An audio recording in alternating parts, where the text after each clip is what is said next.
Bonjour à tous et bienvenue sur Rare à l'écoute, le podcast dédié aux maladies rares.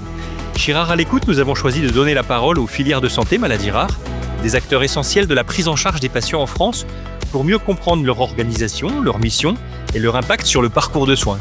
Aujourd'hui, nous vous proposons de découvrir la filière Brain Team, la filière de santé des maladies rares du système nerveux central.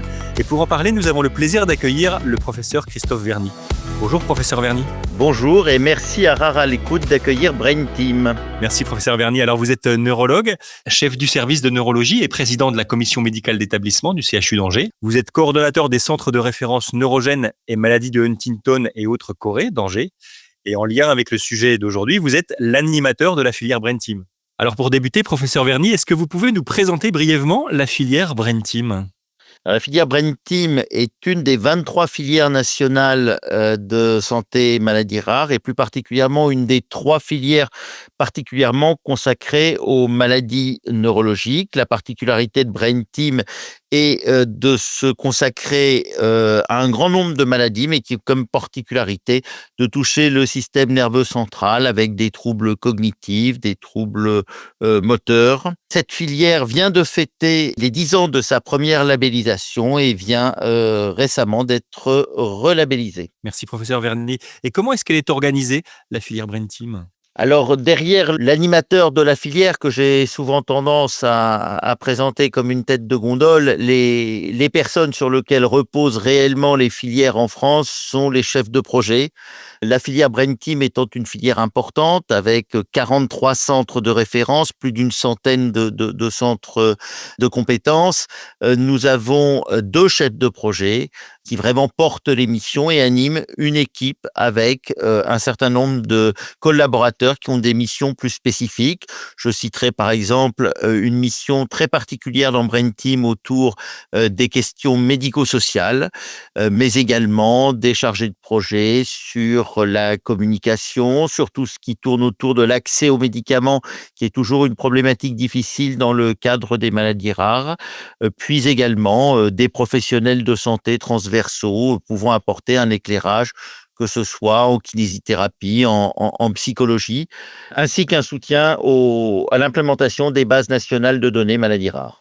Merci professeur Verny. Alors, est-ce que vous pouvez nous indiquer qui sont les membres actifs qui constituent la filière Brain Team ? Alors, les membres fondateurs des filières de santé sont les centres de référence coordonnateurs, ainsi que leur réseau, c'est-à-dire les centres de référence maladies rares constitutifs et les centres de compétences maladies rares.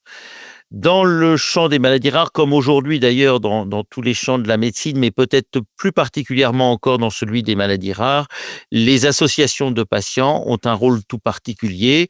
Je tiens toujours à dire que ce ne sont pas des partenaires, mais des membres à part entière de notre filière, participant à toutes les instances, y compris les instances décisionnaires.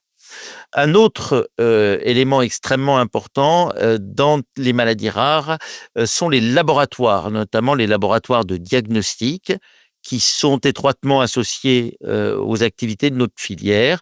Enfin, dans les missions d'une filière de santé maladies rares, il y a bien entendu un soutien à la recherche et donc des liens très particuliers avec les laboratoires fondamentaux de recherche dans les maladies rares neurologiques. Alors, je vais peut-être citer le plus connu d'entre eux qui est l'Institut du cerveau et de la moelle de la Salpêtrière, mais au-delà de cette image importante et symbolique, d'autres laboratoires de recherche sont bien sûr associés à notre filière. Et quelles sont les grandes actions qui sont portées par Brain Team ? Résumer en quelques mots toutes les actions de Brain Team serait beaucoup trop long et je vous invite à vous renseigner sur le site extrêmement documenté de la filière Brain Team, mais je vais vous citer peut-être 3 axes que je souhaite mettre en exergue.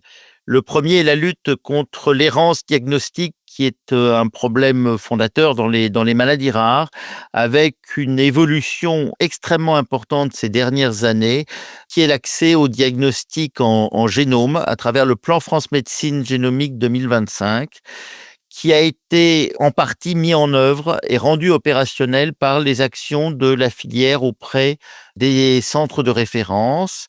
La filière a souhaité organiser ce diagnostic génomique à partir de réunions de concertation pluridisciplinaire, à la fois pour poser les indications d'analyse en génome, c'est-à-dire de la totalité de l'ADN, mais également avant de rendre des résultats aux patients. Et ce modèle voulu par BrainTeam et d'autres dans les maladies rares me semble assez exemplaire et devoir être conservé.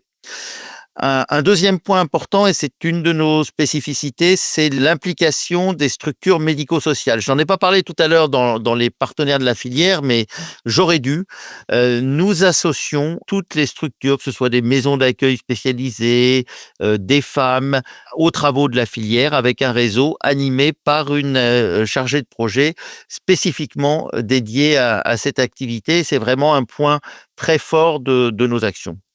Et puis enfin, le soutien à certaines démarches, comme l'écriture des protocoles nationaux de diagnostic et de soins, qui nécessitent, au-delà de l'expertise présente dans les centres de référence, un soutien méthodologique que la filière peut apporter.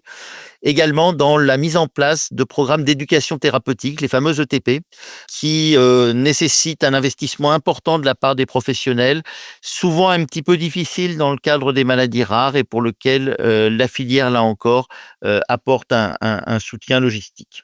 C'est très clair, merci professeur Verny. Alors pour conclure, si on se projette dans les années à venir, quelle est l'ambition de BrainTeam ? L'enjeu majeur pour les années à venir, c'est très clairement pour nous les thérapies innovantes. Et pour la filière BrainTeam, vraiment en premier lieu, les thérapies géniques. Alors, aujourd'hui, les thérapies géniques, c'est devenu une réalité dans nos centres de référence et dans les centres de la filière BrainTeam, avec plusieurs essais de thérapie génique qui sont en cours. Nous avons eu pour la première fois ces dernières années des succès et des traitements de thérapie génique qui ont montré leur efficacité dans des maladies neurologiques, mais cela reste l'exception. Il faut que nous nous projetions demain dans la mise en place à grande échelle de ces thérapies géniques lorsque les essais qui sont actuellement en cours auront fait la preuve de l'efficacité et de la pertinence du traitement étudié. C'est un véritable enjeu pour nos hôpitaux, car actuellement, au-delà du modèle médico-économique, il y a également la question des professionnels.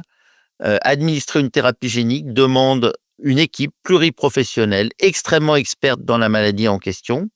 Ce qui est également difficile à trouver, n'existe en pratique que dans quelques CHU, justement les centres de référence. Un autre problème, et c'est là peut-être ma casquette de président de commission médicale d'établissement de CHU qui me fait en prendre conscience de manière très aiguë, c'est la disponibilité, par exemple, de nos pharmacies, en termes de locaux, également en termes de pharmaciens, de préparateurs en pharmacie, qui sont des métiers en tension dans les hôpitaux. Et si nous ne commençons pas dès maintenant à réfléchir et à anticiper ces problèmes, nous pourrions nous retrouver dans une situation finalement dramatique pour les patients, leurs familles et toute la communauté des maladies rares, qui serait d'avoir un traitement efficace, enfin, depuis plus de 35 ans que nous l'attendons dans les maladies génétiques, et de ne pas être en mesure de l'administrer à tous les patients qui pourraient en tirer un bénéfice. Et je crois que c'est vraiment ça l'enjeu pour nous des 10 années à venir. Un grand merci, professeur Verny, de nous avoir permis de mieux connaître le rôle et les missions de BrainTeam, la filière de santé des maladies rares du système nerveux central. Si vous désirez aller plus loin et en savoir davantage sur cette filière, rendez-vous sur notre site internet www.rarealecoute.com ou sur le site de BrainTeam, brain-team.fr. Merci de votre fidélité. Nous vous donnons rendez-vous sur la chaîne Rare à l'écoute pour un prochain numéro dédié aux maladies rares. À très vite.